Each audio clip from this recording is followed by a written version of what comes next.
এটার নাম কি? টুপি। এটা হচ্ছে দুবাই টুপি বলে এটাকে, হ্যাঁ? এটাকে বলা হয় টুপি। এটা মারার কিন্তু একটা সিস্টেমটা কি? সিস্টেমটা হচ্ছে FFL। এটা হচ্ছে ফ্লোর ফিনিশ লেভেল। এটা কি? Floor finish level. এই যে চিহ্নটা দেখছো না, এটাকে বলা হয় সার্ভিয়ার লেভেল। এটা কি? সার্ভিয়ার লেভেল। এটা কিন্তু লাল কালারের হবে। লাল কালার। এটা থাকলে এটা লেভেল করা হয়ে যায়। এই চিহ্ন থাকলে বুঝবা যে এটা লেভেল করা আছে, সার্ভিয়ার লেভেল করা আছে। ঠিক আছে, এটা দিয়ে রাখে। হ্যাঁ, এটা দিয়ে রাখে। তাহলে আমরা এটা কি করব? ফ্লোর ফিনিশ লেভেল, FFL এর অর্থ হচ্ছে full meaning floor finish level. ঠিক আছে, এটা মনে রাখতে হবে। এটা কিভাবে আমরা এই জিনিসটা পাবো? এখানে 4টা জিনিস বাদ দিতে হয়, মাইনাস। যদি আমার টুপি মারতে হয়, কয়টা জিনিস বাদ দিতে হবে? 4টা। কি কি? প্রথমে বিল্ডিং এর হাইট জানতে হবে, তাহলে পারবা। বিল্ডিং এর হাইট জানতে হবে এট ফার্স্ট। হাইট যদি না জানো তাহলে বের করা সম্ভব হবে। তারপর কি কি জানা লাগবে? এই ছাদের থিকনেস, মানে কাস্টিং কনক্রিট যেটাই বলা হয়, থিকনেসই বললে ভালো হয়। তো থিকনেসটা বলতে ছাদ আমার কতটুকু হবে, পুরুত্ব মোটা হবে, এটাকে বলা হয় কনক্রিট সাইজ অথবা কাস্টিং সাইজ। এই সাইজগুলো তো দিয়ে দেবে, এটা জানা লাগবে। এটা যদি 20 হয়, তারপর বিমেরটা জানা লাগবে। বিমের কাস্টিং কত, এটা জানা লাগবে। মানে কনক্রিটটা হচ্ছে 20 মিলি। তারপরে যেটাই দেয়। তাহলে আমরা প্রথমে জানবো বিল্ডিং এর হাইট কত। প্রথমে কি জানবো? বিল্ডিং এর হাইট।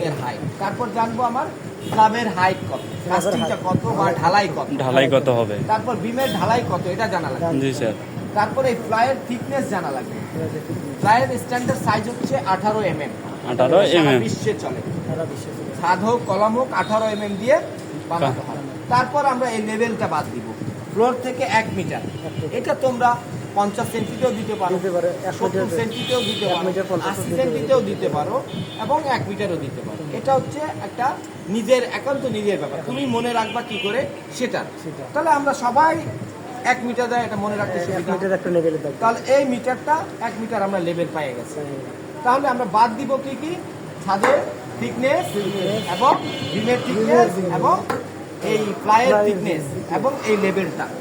এখন বিল্ডিং এর লেভেলটা মনে করো তোমার 3.5 ফিট, 3.5 ফিট, 3.5 মিটার। কত? 3.5 মিটার। তাহলে এই জিনিসটা এখন বাদ দেওয়া শুরু করবো। এইটা মনে করো ছাদ আমার 20, 3.5 মিটার থেকে 20 বাদ দাও, কত থাকে?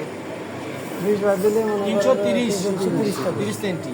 তারপর এই 20 বাদ দাও, বিমের থিকনেস 20, মনে করো 310। ফ্লাইয়ের থিকনেস 2 সেন্টি বাদ দাও, 208 থেকে 208, 308। এখান থেকে 308, এখান থেকে 100 বাদ দাও, 100 দিলে হচ্ছে 208। 208টা ভুল হচ্ছে তোমার। হিসাব ক্যালকুলেটর নিয়ে নাও, আগে হাইট লেখো, পজ করে নাও, বড় হয়ে যাবে।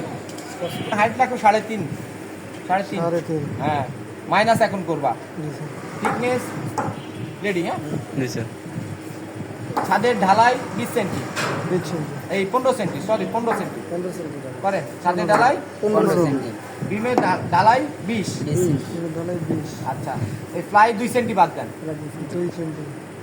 এই যে লেভেল 1 মিটার বাদ দেন, মানে 100 সেন্টি বাদ দেন, কত হলো? 213 ওখানে আছে। তাহলে আমরা এই যে হাইটটা পেলাম 3.5 মিটার। কত পেলাম? 3.5। এখন কিভাবে বাদ দিলাম? প্রথমে বাদ দিলাম ছাদের কত? 15 সেন্টি ঢালাই, বিমের 20 সেন্টি ঢালাই, তারপরে ফ্লাইয়ের 18 mm তো 2 সেন্টি ধরে বাদ দিলাম, কত হলো? তাহলে মনে করো যে 200 মনে করো তো বাদ দিছিলাম। আচ্ছা, তারপর বাদ দিলাম 100। কতটা? -100, আচ্ছা 213। তাহলে আমার 213 এখান থেকে এই টুপিটার মাপ বেড়ে গেছে। 213। এইখানে একটা টুপি থাকে, ওই কলমের ওই ভীমে থাকবে, ঠিক আছে? আবার এই ভীমের, তাহলে আমার এটা 213 তে টুপিটা মারলে ওকে হয়ে যায়। এই দেখছেন, ক্লিয়ার? ট্রলারটা লাগানোর জন্য টুপি।